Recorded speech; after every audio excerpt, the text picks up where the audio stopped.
Доброго дня. До слова запрошується речник.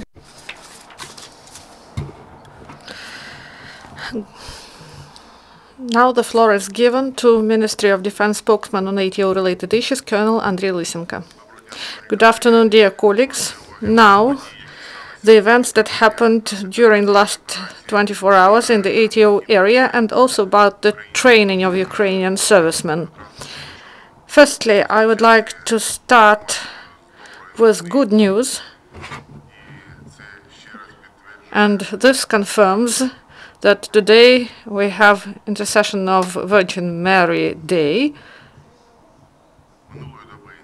During the last 24 hours, in the result of the military actions, no Ukrainian serviceman was killed or wounded. And today, our country marks the Day of Defender of Ukraine.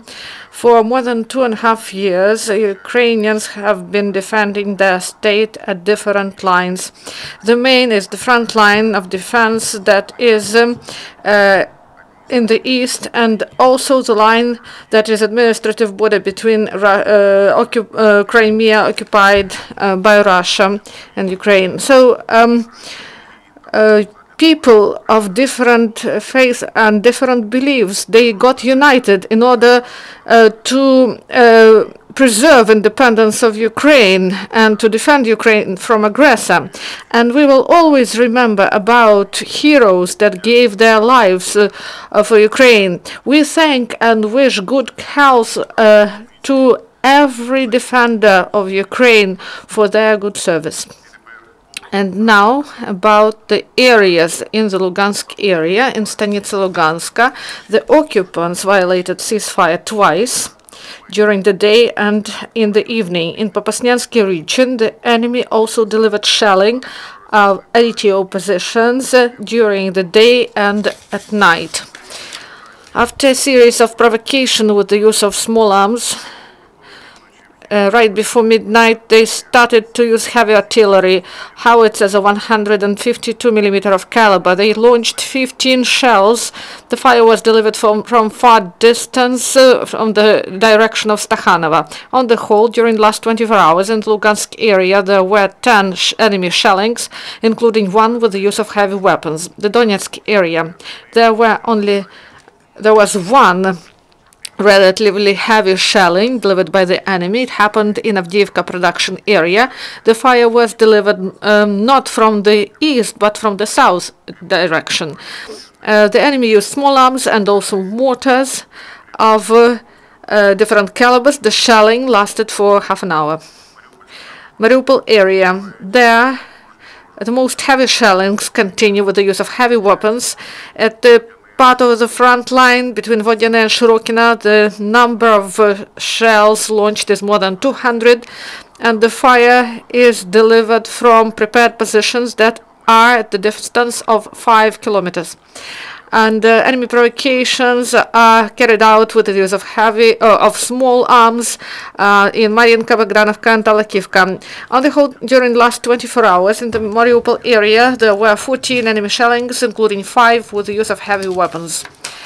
At the checkpoint in the region of ATO operation, the National Guardsman detained a citizen who was trying to bring ammunition in his car.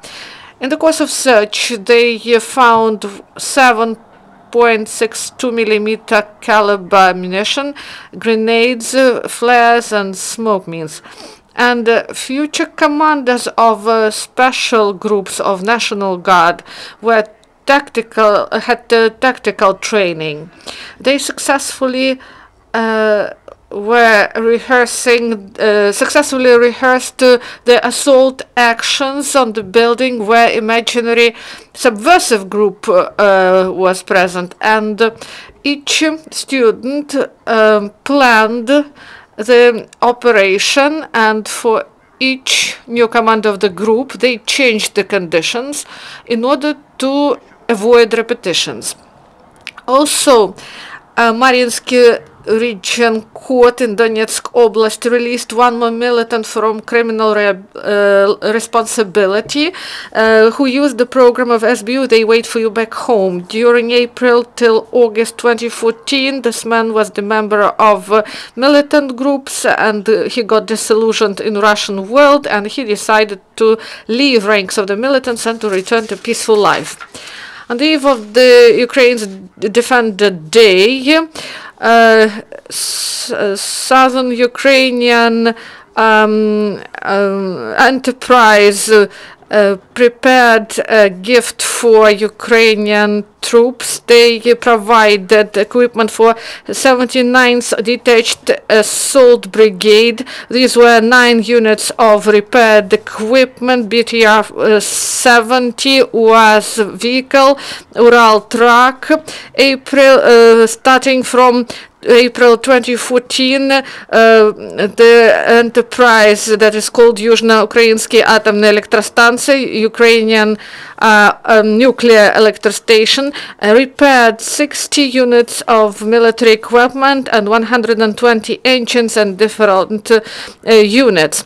Armed forces of Ukraine continue their active cooperation with their Western allies, and Ukrainian field engineers had refresher training under the leadership of their Canadian colleagues. This happened in the center in Kamenets-Podilsky, and this was the 6th round of training that was delivered by Canadian colleagues in the Center of Demining that prepared 130 specialists.